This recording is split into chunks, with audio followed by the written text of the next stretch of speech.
Real quick, I want to go over measures I and H that are coming up on the ballot in November because there are some people that are confused. One is a increase by 1.5% in the transit occupancy tax for hotels, and that puts us even with Beverly Hills, Santa Monica, Los Angeles, and it's a tax that's paid by people that stay in hotels. The other is a real estate transfer fee increase from 55 cents per thousand to, if you go to a property that sells for over 1.1, say 1.2 million, to $1.75 per thousand. The rate in Los Angeles, Santa Monica, Beverly Hills, Culver City, on and on and on, is $4.50 per thousand. So even when we get to 1.2 million, we're still about 1/3 of what the other cities are. To talk about that in real terms, if a property sold for 1.2 million, and we don't have many that are going for that yet that are single-family residences, this is mostly commercial, multifamily, the tax levy would be $2,200 over the $660 that is levied right now, about a $1,400 increase. Now, if that was on a single-family residence, this would be after the owner had more than tripled the value of their property, cleared about $800,000. And this fee can be negotiated to be paid by the buyer as well.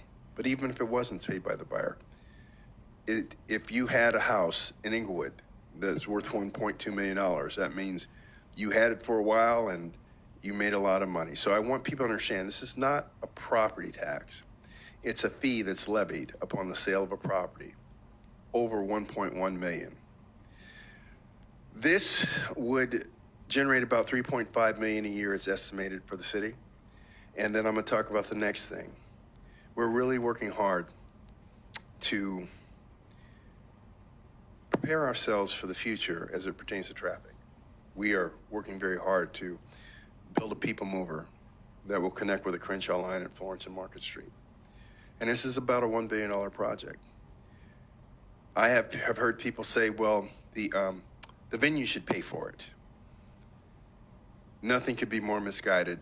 It's the responsibility of the municipality to deal with its infrastructure. This is something that goes on public right away. This is something that will be in play 365 days a year to deal with the blessings and riches that we have worked ourselves into, okay? This is our responsibility. It's not enough to say, oh, somebody else should pay for it. That's not what mature adults do. They handle their responsibilities. And the council is handling its responsibility.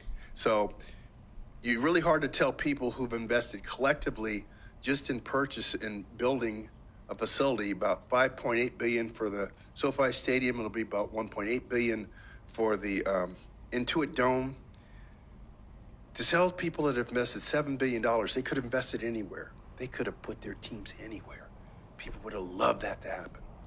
But what happens? We get all the ticket taxes, all the parking taxes, concession taxes. And that money goes to provide public safety, pave streets and roads, cut trees, parks and recreation, programs for children, like the tennis program that the council instituted for underprivileged children. So this is the way mature government operates. We don't whine and say, oh, somebody else should pay for something that's our responsibility. We did it. We've made Inglewood what it is. And now we have to take the steps to make sure it's sustainable. Because remember, every one of these projects in EIR was done. And the environmental impact report said, you got plenty of capacity on your roadways. Well, we want to do better than that. We want to have the least impact for our residents as possible. We want Inglewood to be the most desirable location possible for people to come to because they know they can get in and out. So I want to address that straightforwardly. And with that, I'm going to say, Kathy, farewell but not goodbye, and we're adjourned.